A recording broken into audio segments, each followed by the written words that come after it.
Welcome to A Human Element, a podcast series putting our people at the centre of everything we do. Throughout this series, we'll meet fascinating individuals involved in transformation journeys and driving high-performing teams. We'll explore how they motivate and engage both themselves and those around them, focusing on wellbeing and resilience. We live in a world of constant change with rapidly evolving technology, and we're always striving to do more with less. A human element will slow things down, reduce the noise, and talk openly about the challenges we're all facing. A community that places our people at the centre of everything we do. Today I catch up with Vanessa Riley, Chief People Officer at Richard Crookes Construction, to talk all things people and culture.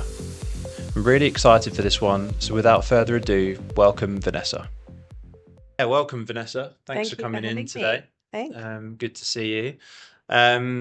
I guess I just wanted to kick off. Obviously, looking through your background, a lot of your roles have been, it's a real clear trajectory to where you've got to, and a lot of the roles you've had have just been very people and culture focused. So you're obviously a great person to speak to about this. Really interested to delve into, I guess, your current role within construction. I guess people are really critical within your industry. So keen to just kind of talk through, how you're enjoying your current challenge, what you're seeing, what you're hearing, really. So yeah, what's been, because you've been with the company, 3 years now? Yeah. What's kind of been the key change? Because you were George Weston Foods before, right? I was, yeah. It's interesting. I've worked across a number of industries, and so telco, manufacturing, FMCG, and now construction. And it's amazing how similar the industries are. Well, it's actually not amazing because people are people, right? Yeah. So what people choose to do as a career doesn't make them any different. They're at the heart of everything we do. We are simply human beings. So that's been consistent in terms of the makeup of and the approach that we take from a people first perspective. But what's been different is the nature of the industry. It's geographically dispersed because we've got lots of different sites, and we mobilise and demobilise teams each and every day. And so the consistency of teams, the consistency of leaders is always really different. Yeah. Where I've worked before, where you come in, you talk to someone who would be your leader and you decide whether that person would be a good fit, and then you sign the offer and then you work with them for a period of time. Yeah. There's just an overlay that's very, very different in construction because you have a different leader every circa 18 months. Yeah. So your decision criteria on why to join RCC or another construction business is a little bit more nuanced than other industries. Yeah, and it's obviously a really buoyant industry at the moment. Yes. You guys seem to be thriving in terms of winning new projects. Construction in Sydney is a pretty good place to be, right? It is a good place to be, but it's tough. Yeah. And it's very, very competitive. We, I think, differentiate ourselves on our culture and our people. And during COVID, the whole industry was in quite disarray. Procurement of materials was escalating. We couldn't get materials in from overseas. So delays on projects, which impacted significantly the profitability of organisations. And that's just not us. That's across the whole industry. Yeah. We made a deliberate strategic decision at that point to invest in our people, invest on the downturn, on the strategic choice that we would win on the upturn. Yeah. And that has been a winning choice, evidenced by the number of great projects we're winning now. Yeah. We are expanding. We anticipate building our workforce by another 100 people over the next 12 months, which is quite contradictory to others in the market who are downsizing, who are letting people go. And it comes back to investing in people was the winning strategy when times got tough. And others made different choices about profitability is impacted, so therefore we need to stop spending. Yeah. It's definitely a lesson for a lot of people, not just within construction, but other industries as well. Yeah. Like you say, invest on the downturn, and you get that buy-in, you get that purpose from people. Yeah. People want a sense of purpose when they're working for a company, and I think that's probably been your differentiator, I would say, from what you're saying. Yeah, I in the construction industry in general, people on making decisions about where they want to work because of this mobilisation and demobilisation of teams. So it's not necessarily the people that they make decisions on traditionally, but it is on what is the project, because on my CV or on my bio, I want to have some pretty iconic projects. Yeah. I want to be able to drive with my friends and family down the street to say, I built that, I did that. So having good projects is how people build their careers.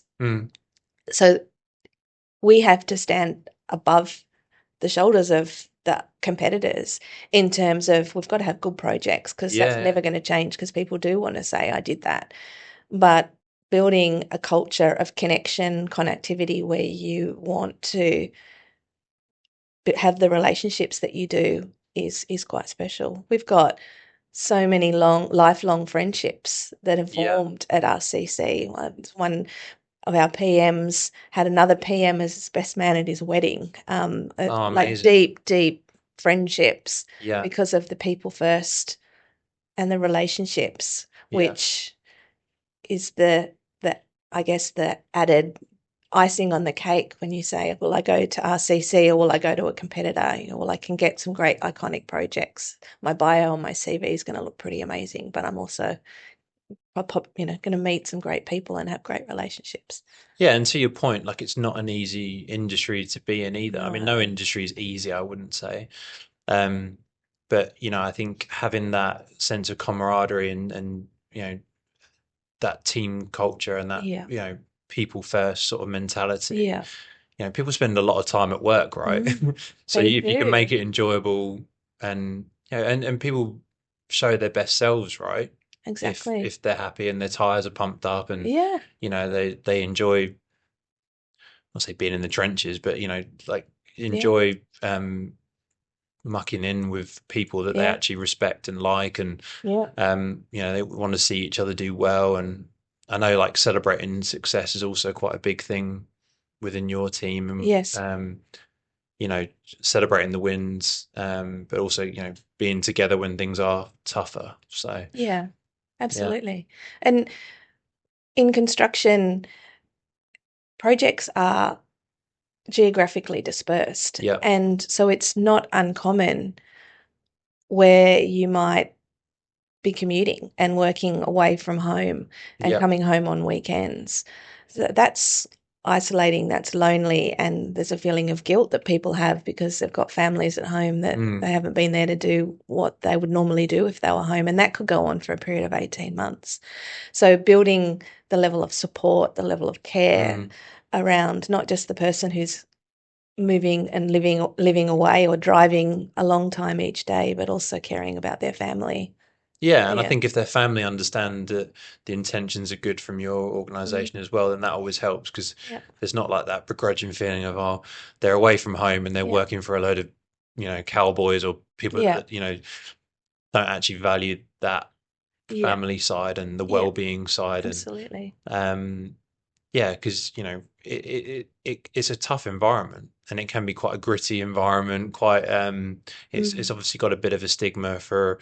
And I guess in your role you kind of had to bring a bit of governance around it, but it's a very almost incestuous industry where everyone knows everyone, and people have to if projects are ramping up, there's a lot of well, I know Bob, I used to work with him, but you've kind of brought a bit of structure around that as well, haven't you? So well, it's been necessary because what frustrates me more than anything is what I call running old tapes. So, you may have worked with someone 10 years ago and maybe that person was in a much more junior position then, or had, it wasn't the best experience and so therefore that makes them unemployable forever. It's like, well, let's get a more recent tape before we jump to that conclusion. Yeah. And Because yes, eventually you'll run out of people, right? you will run out of people. And Yeah.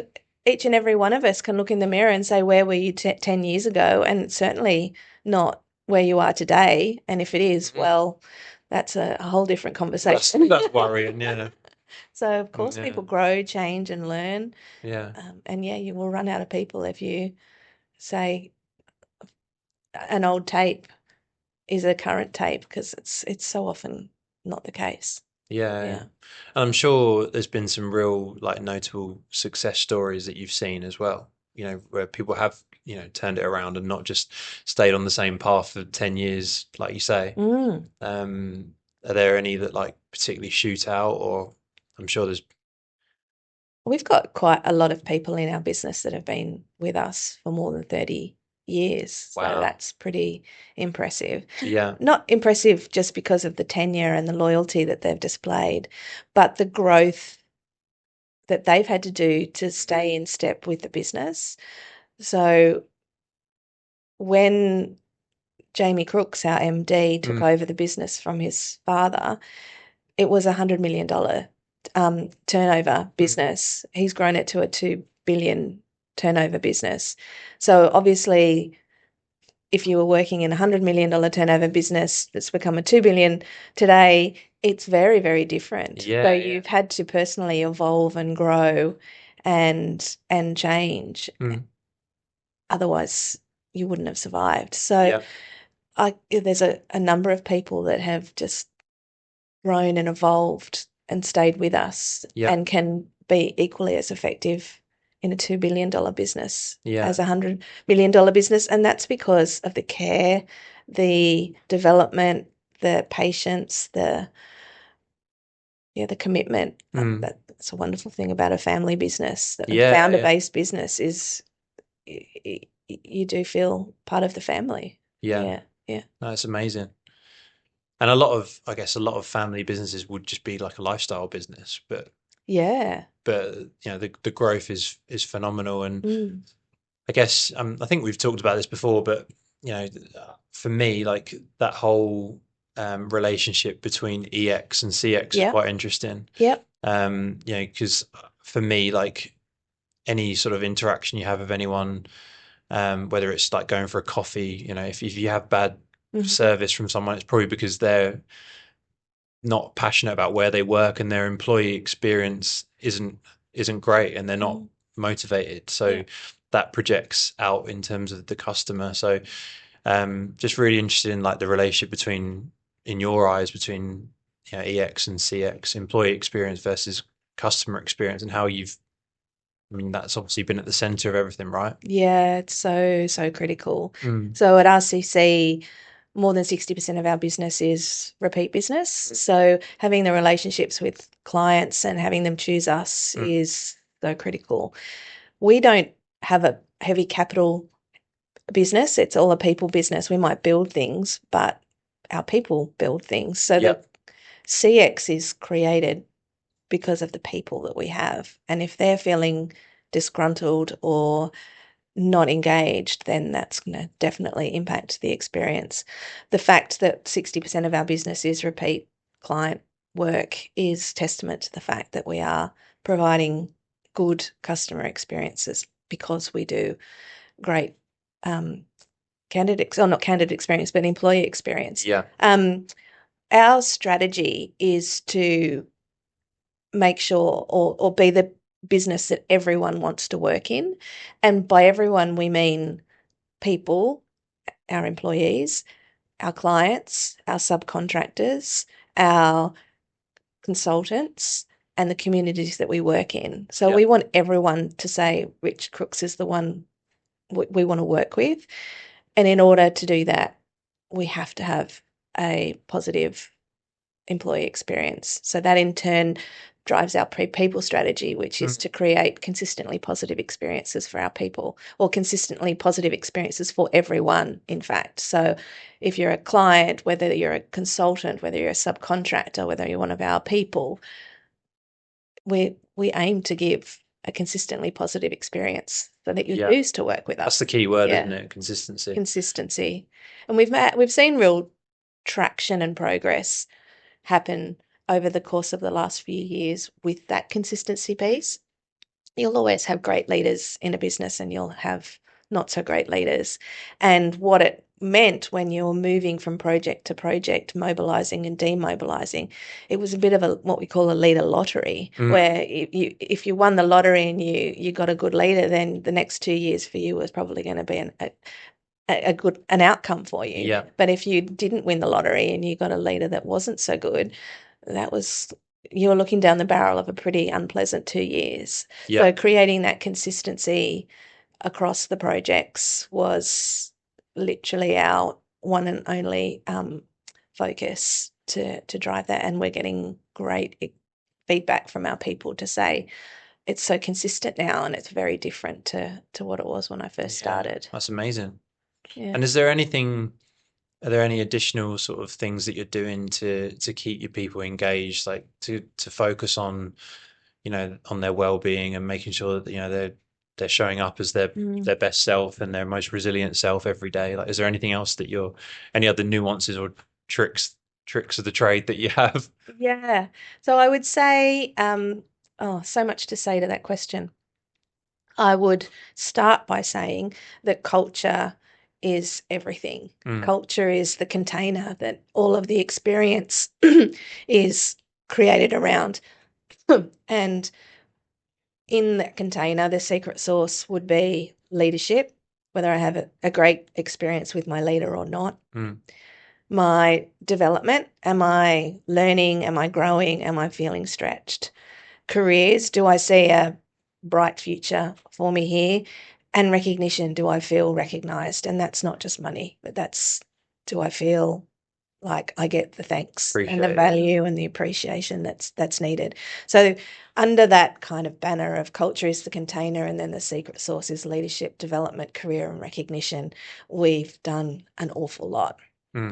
In context of resilience and well-being, construction is an industry that is at top of the ladder in terms of risk factors for mental health, and that's not the top of the ladder I want to be on. No. And it's some of the things I've seen in the 3 years I've been in construction are more than I've seen in 25 years in the people sphere.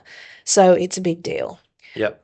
What often happens, though, is it gets simplified. This context of wellbeing and mental health gets simplified into, I heard someone say once at a conference, and I loved it, fitness, flu shots and fruit bowls. And it resonated with me because at the time I was going, we've got the fruit bowl on the bench in the kitchen. We've got discounted gym memberships, and once a year we do the flu shots, but that was about it. And so that was such a wake-up call for me and drove a passion for resilience, mental health and well-being. When you say, okay, let's not oversimplify it, and how do you define it? We've used some research around the risk factors for mental health generally, and most of them are prevalent in construction. So things like job control. Can I have a conversation with you about when, where and how I do that? Job workload is another one which is significant in construction. We see people working from 7 o'clock in the morning because they need to open the gates for the subbies to 7 o'clock at night because they're preparing for the following day. Job control, job design and workload, just general fatigue and well-being. And it just makes you think about resilience, well-being in a different light. That's far more of a systems thinking approach to say, okay, well, if we could do one thing to help people's mental health or resilience is to give them a bit of flexibility, what would that look like? And that's different for different people. Different for different people. Different strokes for different folks. Absolutely. Yeah. And one of the things that my team came up with, which I thought was brilliant, is a flexibility menu. And a bit like you would go into a day spa and say, I'll have the facial, I'll have the mud pack, yada, yada, yada. It's got options. And so when a team comes together as they mobilise to start the project, we have what we call head starts, where we all get together to talk about how's this team going to work effectively, what are the behaviours, what are our triggers, and then we discuss on the flexibility menu what are the things that are going to work for each of you. So you might say, well, I want to I'm part of a soccer team on a Thursday night, so I just want to make sure I'm out of here by 4. Whereas I might say I want to drop my kids off to school on a Tuesday and a Friday, so I'll see you at 9, not 7. And we have that conversation as an open dialogue, so everyone's on the same page.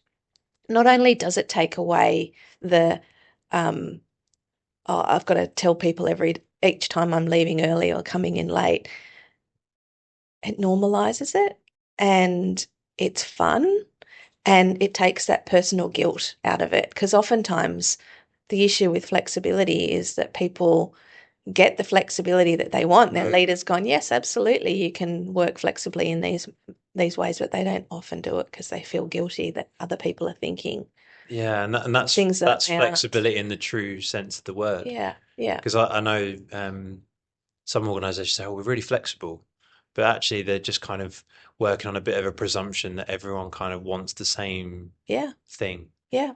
You know, and flexibility doesn't equal work from home. Flexibility is such a much broader definition, and that's important to clarify. It's gone the other way now, it has. We were never kind of in that work from home sphere because buildings don't build themselves. No. So you have to be at work, but it's interesting to say, okay, well, what does flexibility mean, and how do we make this work across the team, and in turn giving people more job control, which was the top of the list of things that are causing distress in the construction industry from a mental health perspective. Yeah, I mean, it's a mature way of looking at it, right? Yeah, absolutely. You'd be amazed how many companies out there aren't mature around that, and they offer like benefits, and they say, well, these are our benefits, like blanket benefits that apply to everyone, and they go, well, we are flexible because we do this, and it's like, but like a 25-year-old male wants something different to a 40-year-old woman, like that's the reality of it, right? So and I think having that level of flexibility is really important, and it sounds like you've created a real culture of like where people are bought in and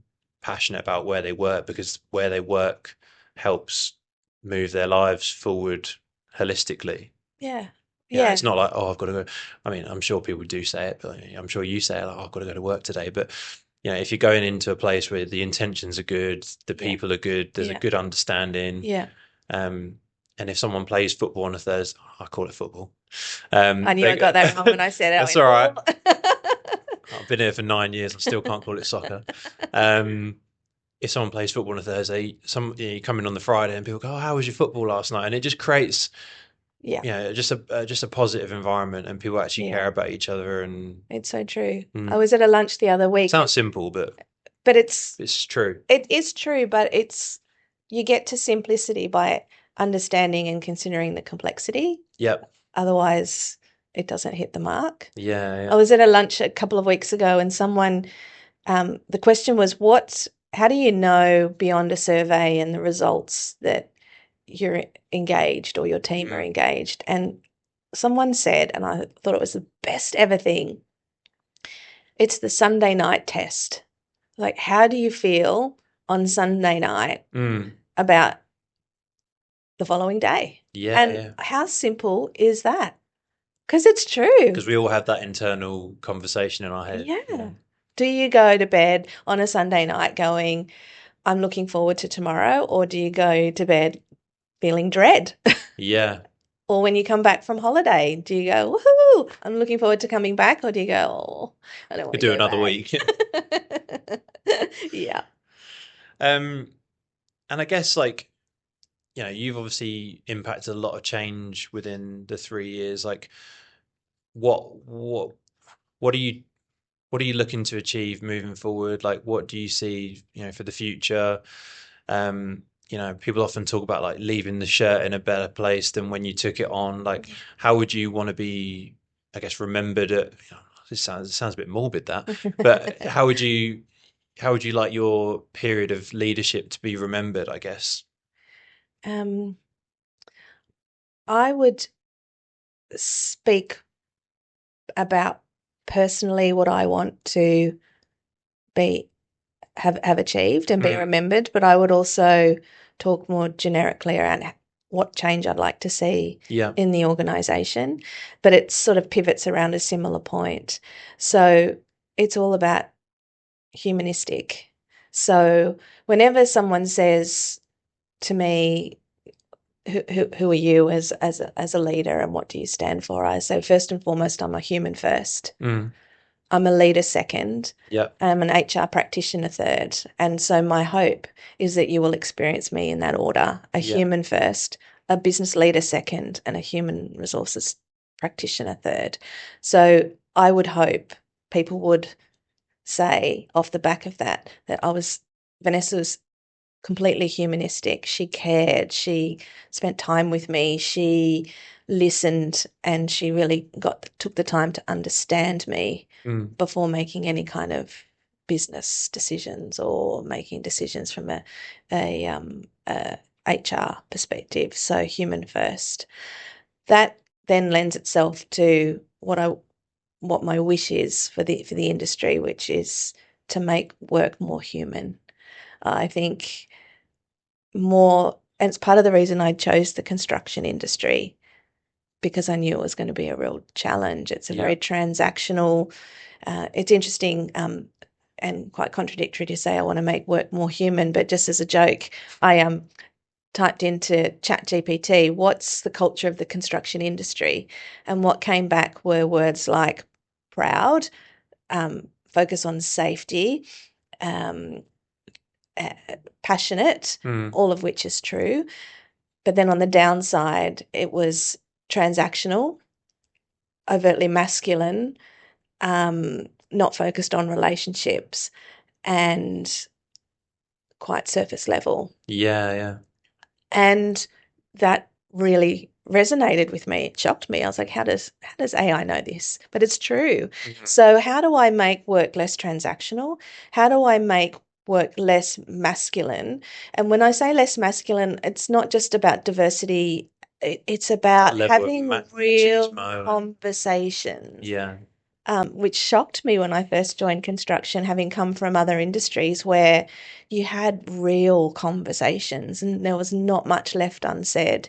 If someone was feeling upset, frustrated, like feelings were openly discussed. Yeah, okay. But in construction, Sort of a get that on with it it's a mentality. get on with it mentality. But you know what? The thing I've observed after 3 years is that behind the surface of that bravado, there's so much to talk about, so Yeah. much to talk about, and so much that needs to be talked about. And there's a lot of stuff that gets in the way S- because it's unspoken. So do you think some of those walls have come down and there's a bit more Yes, um absolutely. people are a bit more vulnerable and Yes, yeah. absolutely.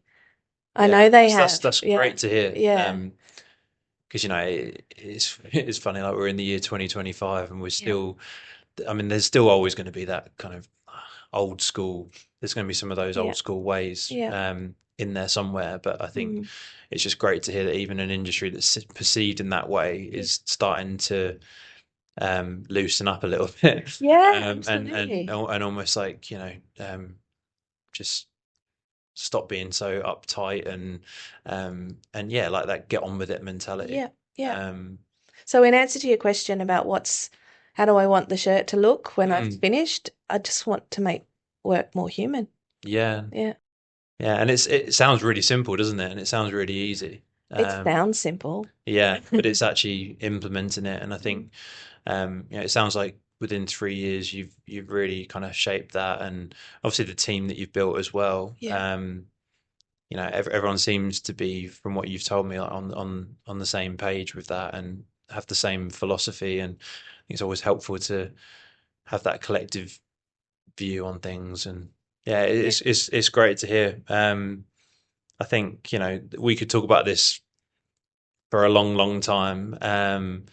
But no, I really appreciate your insights, and I think it would be really valuable to not just the construction industry but other industries as well. And what we're saying here isn't, it doesn't seem like rocket science, and it actually sounds quite simple. But I think in a world where we overcomplicate things and we overanalyze things, and that simplicity is really, really important, and just having a clear why and a clear vision. Yeah. And it's simple if you operate from the perspective that humans matter, that we're human beings, not human doings, and everyone's got a life and so much going on beyond what you see on the surface. It's at that point that you'll start to get cut through around that transactional nature. And it's really interesting, when we're in COVID, I know we don't talk about that anymore. It's the unspeakable, but we all became obsessed with people's well-being, their levels of engagement, their mental health, which is fantastic. I thought that the tide has changed. Yeah. But why? But then we came out of COVID and we started, looking at ourselves in real form, and all of that seemed to go. So why did it matter then and not now? Is it just simply because I can see you sitting across this chair from me without a screen in front of it? It shouldn't matter. I should care just as much. It is interesting. I thought it was going to kickstart a lot of habits like yourself. I thought it was going to. Everyone talks about the new normal and like new ways of thinking, and we have drifted a little bit back into old ways and reverted back to type a little bit. Yeah. And a leader that would say, "Oh, that's just not me. I can't do that feelings and caring stuff," but you can because you did. So what's stopping you? Nothing's stopping you. Exactly. Nothing. Because you've got the skills, the resources, the know-how. And if they say, well, no, I don't because I've forgotten. Well, who have you got at home? Have you got a family? Have you got a partner? Would you walk in the door and bark at them, or do you come in and say, hello, how's your day, and just take a minute? Yeah. Of course I do. So if you can do it. You've got the skills because you do it with your people that you care about outside of work, whether it be friends or family. You can do it here too at work. Yeah. Yeah, and you were really focused on it when there wasn't a lot else to focus on. Exactly. So why not carry it through? Yeah. No, it's. I mean, that's been a really great conversation. Like I say, we could carry on for a long time. But no, really appreciate your insights. Thanks for coming in. My pleasure. Thank you for having me. It's been a great chat. Thanks, Vanessa. Thank you. Thanks to Vanessa. I'm sure you'll agree, some fascinating insights there, and very refreshing to hear about how we all need to humanise our work a lot more. Stay tuned for future episodes that are in the works.